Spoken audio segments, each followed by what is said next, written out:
Bonjour à toutes. Aujourd'hui, je vais vous faire une leçon sur comment réaliser sa boutonnière passepoilée. Alors, vous voyez, j'ai déjà commencé. J'en ai déjà fait une partie ici, comme vous pourrez le voir. Voilà. Donc, je vais vous en faire une deuxième pour bien vous montrer. Donc, pour faire une boutonnière passepoilée, vous avez l'endroit de votre tissu sur lequel il existe un milieu. Et donc, vous avez l'envers. Principalement, il y a des pointailleurs qui vous montrent votre milieu devant ou votre milieu dos, qui vous sert aussi parfois de droit fil. Donc moi, j'ai reproduit avec un stylo qui généralement part en repassage. Donc pour faire une boutonnière passepoilée, on utilise un deuxième tissu, voilà. Alors moi, j'ai toujours tendance à le plier en deux et à marquer mon milieu. Vous allez comprendre pourquoi. Alors, je mets une épingle, plus une deuxième. Voilà. Donc là, j'ai marqué mon milieu. Je prends mon stylo, je prends ma règle et je trace un trait. Moi, je fais comme ça. Voilà. Donc, j'ai tracé un trait pour marquer le milieu de mon tissu.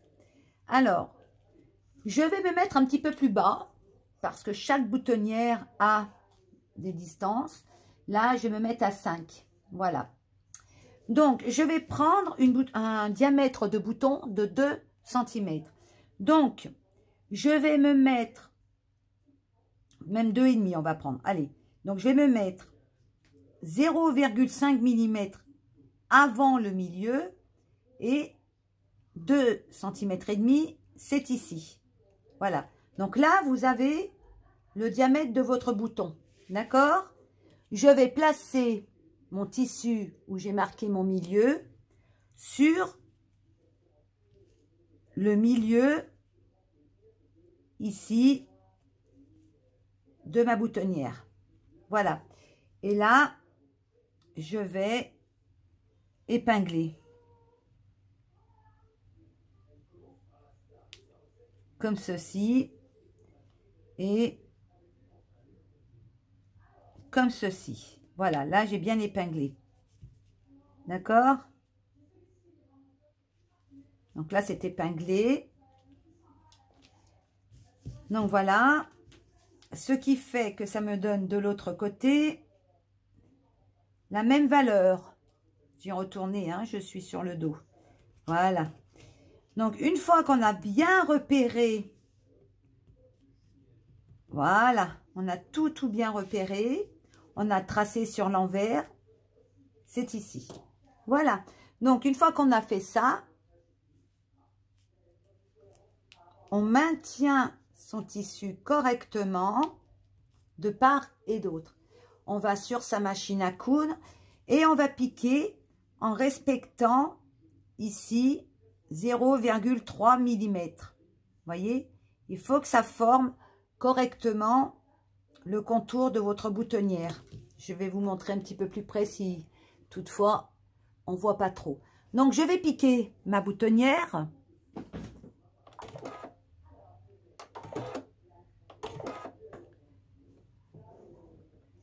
Je me positionne vraiment sur mes traits, hein. En l'occurrence, là, on va pas s'amuser à faire du pointailleur, hein. C'est pas possible. Je cherche ma pédale. Allez-y, on pique. Voilà, petit point d'arrêt. On va bien au bout. On lève son pied, on tourne. Et là, on compte un... Voilà, ça me fait à peu près un point. Voilà, pour être bien comme il faut. Un point de chaque côté. Puisque moi, j'ai pris 2,5 de largeur de point. Et on repique de l'autre côté. Voilà. Et je fais pareil, je lève et je tourne. Voilà, comme ça. Une fois que j'ai fait ça, je me fais un petit point d'arrêt. Il faut vraiment un tout petit point d'arrêt. Donc, comme je vous l'ai dit, la largeur de mon point, moi, il est à 2 mm 5. Donc, vérifiez bien quand vous allez coudre ici, surtout là, que vous ayez exactement la même chose sur la largeur que là. Une fois qu'on a fait ça, on se retrouve avec ceci. Donc, on va couper sur mon trait du milieu. Alors, je coupe. Voilà. Je vais couper correctement jusqu'au bout. Et ici, dans les angles, je vais biseauter la coupe. Ça s'appelle couper en queue de perroquet. Voilà. Et je fais pareil sur l'autre côté. Je coupe en queue de perroquet. Une fois qu'on a fait ça, on va retourner son tissu après avoir enlevé le surplus des fils. C'est très très important de retirer le surplus des fils. Voilà, très très important de le faire. Donc on va retourner notre tissu sur l'envers. Donc là, vous voyez, on se retrouve à l'endroit. Voilà, vous voyez. Et ça donne ça.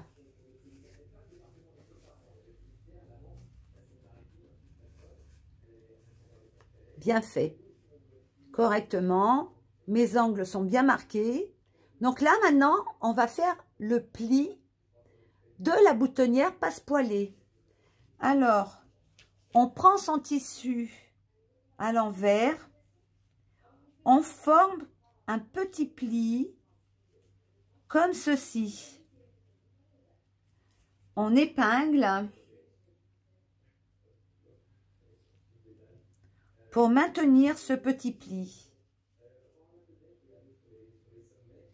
Prenez le temps de bien le faire et d'être régulière dans la méthode où vous allez créer votre petit pli, quitte à recommencer.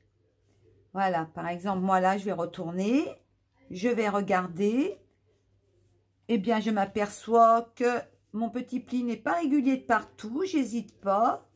Je recommence un petit peu en faisant bien attention. Voilà. Comme ça. Et comme ça. Et je recommence. Là, je forme bien mon petit pli. Je mets mes épingles de partout, j'hésite pas à mettre mes épingles.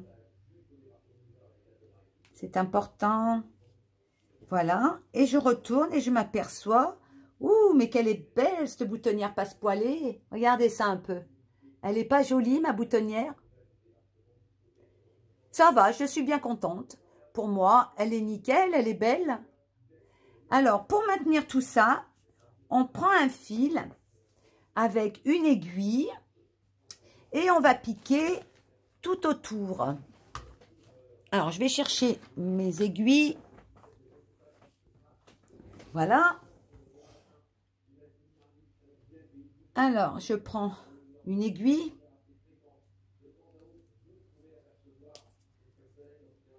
Et on fait la finition sur l'endroit. Hein. Donc, on va piquer ici dans l'angle. Voyez, on pique dans l'angle et on fait ce que l'on appelle un point envers, comme ceci. Un retour comme ça, on revient. Voyez, pendant mes cours, je vous apprends à faire ce genre de point.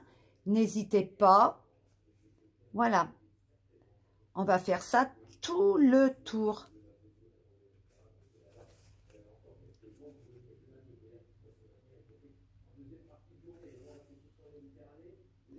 Alors, pour faire vos boutonnières passe-poilées, ce que je vous conseille, avant de faire vos boutonnières sur un vêtement, faites-vous des essais. Faites un essai sur du tissu parce que c'est quand même difficile à faire, la boutonnière passepoilée.